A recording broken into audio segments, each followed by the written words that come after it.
Bismillahirrahmanirrahim. Assalamualaikum warahmatullahi wabarakatuh. Kami dari kelompok 1 akan mempresentasikan hasil laporan penelitian dari bisnis dan hasil laporan observasi pada industri pakaian di perusahaan RDK Factory. Topik laporan ini adalah hasil penelitian yang dilakukan di RDK Factory, yaitu sebuah perusahaan yang bergerak di bidang industri fashion dan budaya. Sebelum masuk materi, saya memperkenalkan teman-teman saya.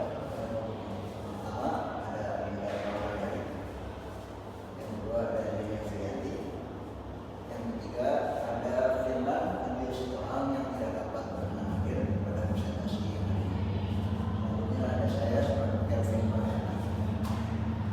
Kemudian masuk materi pertama, yaitu pendahuluan.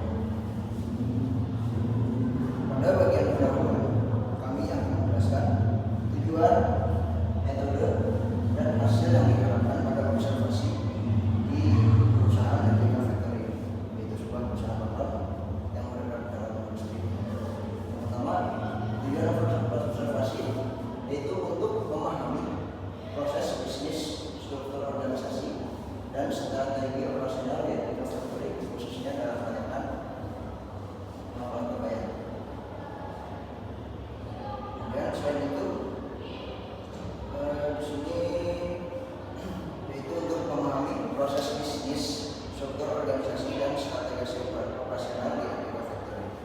Kemudian mengamati aktivitas operasional harian dan analisis dokumen pendukung seperti MOU atau Memorandum of Understanding dan LOA Letter of Agreement dan SOP standar operasional. Yang terakhir yaitu menilai efektivitas peraturan internal perusahaan.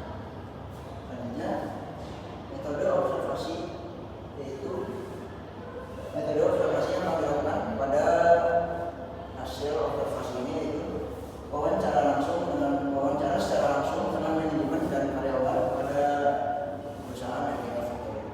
Yang kedua, pengamatan terhadap aktivitas operasional harian pada RDK Factory. Yang ketiga, ada analisis dokumen seperti MOU, LOA, dan SOP. Kemudian untuk hasil yang diharapkan dari hasil observasi ini yaitu pertama, mendapatkan wawasan tentang strategi pemasaran dan pengelolaan bisnis pada bidang pakaian pakaian di perusahaan RDK Factory. Yang kedua, memahami cara kerja SOP atau standar operasional pakaian dan dokumen pendukung kerja. Yang ketiga, nilai efektivitas peraturan internal pada perusahaan. Selanjutnya, tentang RDK Factory. RDK Factory adalah perusahaan yang menawarkan layanan maklumat pakaian yang memungkinkan klien untuk menempelkan brand mereka sendiri pada produk yang dibuat melalui konten Instagram, TikTok, dan Facebook. Kita bisa menganalisis bagaimana perusahaan ini menjalankan proses produksi, kualitas produk, dan interaksi dengan klien. Kemudian tentang sejarah singkat RDK Factory. Di sini RDK Factory berdiri pada tanggal 29 April 2015 sebagai bisnis rumahan di bidang pakaian muslim. Dengan sistem kemitraan, RDK ini berkembang pesat hingga pada tahun 2017 mulai memproduksi sendiri dan memiliki fasilitas yang khusus. RDK Factory ini juga memproduksi berbagai produk unggulan termasuk untuk brand RJK dan dua sistem brand RDK Craft yang diluncurkan pada tanggal 18 Agustus 2021 dengan fokus pada produk kerajinan serta R-Label yang dirilis pada 20 Agustus 2022 sebagai lini pakaian. Kemudian setelah pandemi 2021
melalui Instagram yang tertera di atas.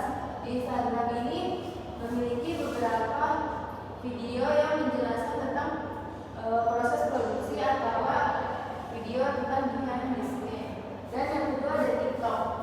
Di TikTok juga mereka menampilkan berbagai macam video seperti proses pembuatan atau proses produksi.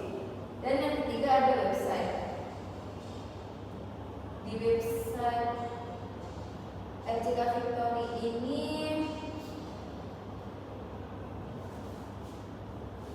terdapat sejarah produk dan layanan serta memiliki berbagai macam produk.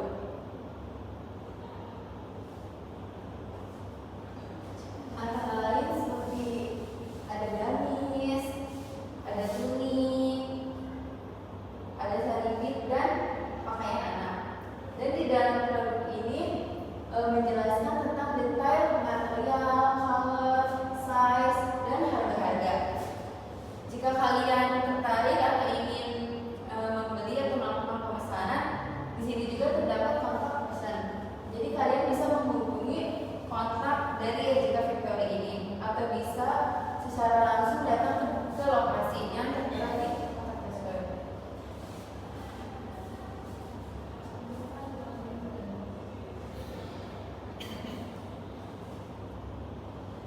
Selanjutnya, struktur organisasi di RJK Victory. Setiap perusahaan pasti memiliki struktur organisasi. Yang pertama, di dalam struktur organisasi RJK Victory itu ada owner atau pemilik. Owner ini berperan penting dalam mengambil keputusan utama, mengawasi operasional, dan menetapkan strategi bisnis. Yang kedua itu setelah owner pastinya ada admin. Admin ini bertugas mengelola dan meninventaris serta mengkomunikasikan dengan klien dan tim produksi melalui media sosial atau platform lainnya. Yang ketiga ada karyawan atau tim produksi. Biasanya karyawan ini melakukan proses produksi seperti menjahit, menyablon, dan melakukan pengecekan kualitas sesuai dengan arahan owner dan admin. Nah, dalam RJK kita juga memiliki berbagai peraturan internal. Peraturan internal ini bertujuan untuk menciptakan lingkungan kerja yang kondusif, produktif, dan fleksibilitas. Antara lain memiliki standar kerja dan etika profesional yang wajib dipatuhi oleh setiap karyawan di RJK Victory.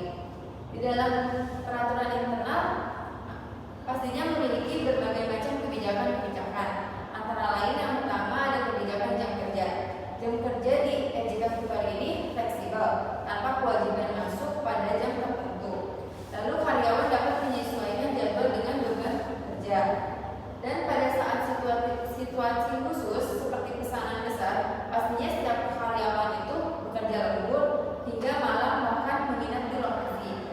Yang kedua ada kebijakan cuti. Setiap karyawan pastinya memiliki cuti tahunan sebanyak 8 hari, dan cuti itu tidak termasuk dalam cuti sakit. Jadi di luar dari cuti sakit. Terus ada mendukung keseimbangan antara pekerjaan dan kehidupan pribadi. Baik, selanjutnya akan dijelaskan oleh Adinda. Berikutnya adalah standar operating prosedur atau SOP. Tujuan SOP yaitu untuk meningkatkan efisiensi kerja dan menjaga konsistensi kualitas produk, memastikan setiap proses berjalan sesuai standar yang ditetapkan. Jadi SOP itu dibuat agar setiap step by step dari proses produksinya itu sama, jadi sehingga akan menghasilkan kualitas produk yang sama juga.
Kemudian ada SOP pada proses produksi. Dapat dilihat di sini setiap proses step by step pembuatan baju di RJK Factory ini ada SOP-nya masing-masing. Seperti misalnya pada bagian kerah.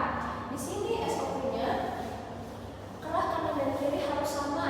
Jika ada logo, misalkan logonya harus dibuat dengan presisi. Kemudian misalnya jika bajunya terdapat zipper atau settingnya itu harus dengan kualitas bagus dan tidak macet-macet. Terus berikutnya kalau misalkan bajunya ada kancing, dipastikan kancingnya itu harus memiliki jahitan yang kuat agar tidak mudah lepas. Dan lain sebagainya step by step-nya masih ada. Berikutnya ada MOU dan LOA. MOU atau Memorandum of Understanding adalah dokumen awal yang menjelaskan niat kerjasama dengan klien, belum mengikat secara hukum. Kemudian ada LOA atau Letter of Agreement, yaitu perjanjian resmi yang bersifat mengikat dan berisi kesepakatan rinci tentang tanggung jawab masing-masing. Jadi LOA itu berisi tentang apa saja job desk-nya satu sama lain. Misalkan owner job desk-nya itu ini, kemudian klien job desk-nya itu ini. Nah, jika ada salah satu pihak yang tidak dapat memenuhi kewajiban mereka, akan terdapat konsekuensi yang harus mereka alami. Itu tercantum dalam LOA. Kemudian ada mekanisme penyusunan. MOU disusun untuk menyatakan niat kerjasama dan memastikan kesepakatan awal. LOA dibuat setelah MOU dibuat sebagai perjanjian formal yang mengatur detail kerjasama. Berikutnya ada peran dalam kerjasama. MOU menyatakan niat dan membangun pemahaman awal kerjasama. LOA mengatur detail kerjasama secara formal dan mengikat secara hukum. Berikutnya ada strategi marketing. RJK Factory memanfaatkan sosial media dan website untuk promosi dengan konten seperti portofolio produk, video produksi, dan testimoni-testimoni produk mereka. Hal itu dilakukan untuk membangun kepercayaan klien. Selain itu, RJK Factory juga melakukan usaha dengan melakukan endorsement kepada selebriti terkenal seperti Okky Setiana Dewi dan Citra Kirana. Hal itu ditujukan untuk meningkatkan visibilitas brand serta meningkatkan brand awareness, lalu menjangkau audiens yang lebih luas. Di sini ada dokumentasi dari endorsement Okky Setiana Dewi dan Citra Kirana. Berikutnya kesimpulan penelitian. Dari penelitian ini kami menyimpulkan bahwa RJK Factory ini sangat menjaga kualitas dan efisiensi produk mereka diberikan dengan SOP mereka yang sangat rinci dan terstruktur. Kemudian adaptasi pasar. RJK Factory ini berhasil melakukan adaptasi terhadap pasar mereka dengan memenuhi tren-tren yang sedang berlangsung di sosial media. Kemudian pemasaran digital. Pemasaran digital RJK Factory dibilang cukup sukses karena berhasil meningkatkan visibilitas mereka dan meluaskan jangkauan pasar mereka. Lalu layanan makro yang fleksibel. RJK Factory menawarkan layanan makro yang fleksibel yang memungkinkan kita untuk menempelkan brand kita sendiri di produk mereka. Hal itu memperkuat posisi RJK sebagai mitra bisnis yang terpercaya. Kemudian ada dokumentasi, terakhir dokumentasi penelitian kami. Yang pertama ada foto saat kami bersama owner di depan RJK Factory. Kemudian ada saat kami melihat proses pembuatan pola. Berikutnya ada saat kami melihat proses quality control. Dan terakhir ada saat foto kami wawancara bersama owner di RJK Factory.